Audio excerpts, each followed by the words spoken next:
Delimitation ఇప్పుడు దక్షిణాది రాష్ట్రాలు మరియు కేంద్ర ప్రభుత్వం వద్ద ప్రచన్న యుద్ధంగా మారింది. డీలిమిటేషన్ జరిగి జనాభా ప్రాతిపదికన సీట్ల సంఖ్య పెరిగితే అది దక్షిణాది రాష్ట్రాలకు నష్టం చేస్తుందన్న అభిప్రాయం ప్రధానంగా బీజేపీయేతర రాష్ట్రాలు వ్యక్తం చేస్తున్నాయి. ఇప్పటికే తమిళనాడులో ముఖ్యమంత్రి స్టాలిన్ ఆధ్వర్యంలో జేఏసీ సమావేశాన్ని నిర్వహించి డీలిమిటేషన్ను వ్యతిరేకించిన జేఏసీ సభ్యులు మరోమారు సమావేశాన్ని నిర్వహించి భవిష్యత్తు కార్యాచరణను రూపొందించాలని నిర్ణయించాయి. ఈసారి రెండవసారి హైదరాబాద్ను వేదిక చేశాయి.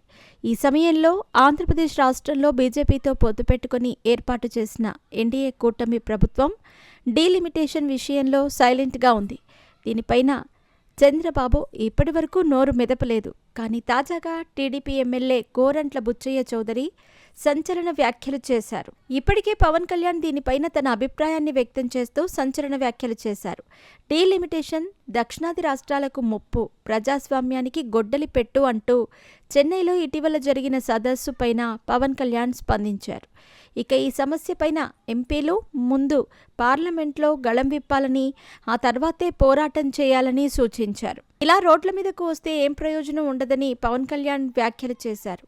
ఇదిలా ఉంటే ఆంధ్రప్రదేశ్ రాష్ట్రంలో అధికారంలో ఉన్న టీడీపీ వైఖరి దీనిపైన ఏమిటి అని ప్రస్తుతం చర్చ జరుగుతున్న వేళ డీలిమిటేషన్ పైన టీడీపీ ఎమ్మెల్యే గోరంట్ల బుచ్చయ్య చౌదరి సంచలన వ్యాఖ్యలు చేశారు. ఎన్డీఏ కూటమిలో ఉన్నందున బహిరంగంగా మాట్లాడలేమని పేర్కొన్న ఆయన నియోజకవర్గాల పునర్విభజనపైన కేంద్రంతో చంద్రబాబు, పవన్ అంతర్గతంగా మాట్లాడుతున్నారని స్పష్టం చేశారు.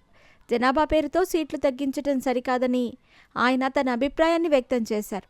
ఇక ఇదే సమయంలో మాజీ సీఎం జగన్మోహన్ రెడ్డి పైన విరుచుకుపడ్డారు. 3 ఏళ్ల తర్వాత జగన్ అధికారంలోకి వస్తానని చెబుతున్నారని, జగన్ వచ్చేది రాజమండ్రి సెంట్రల్ జైలుకేనని గోరంట్ల బుచ్చయ్య చౌదరి వ్యాఖ్యలు చేశారు. జగన్ చేసిన లిక్కర్ మైనింగ్ స్కాములు బయటకు వస్తున్నాయని ఆయన పేర్కొన్నారు. జగన్ మళ్లీ ఊచలు లెక్కించాల్సిందేనని TDP MLA Gorantla Butchaiah Chowdary shocking comments చేశారు.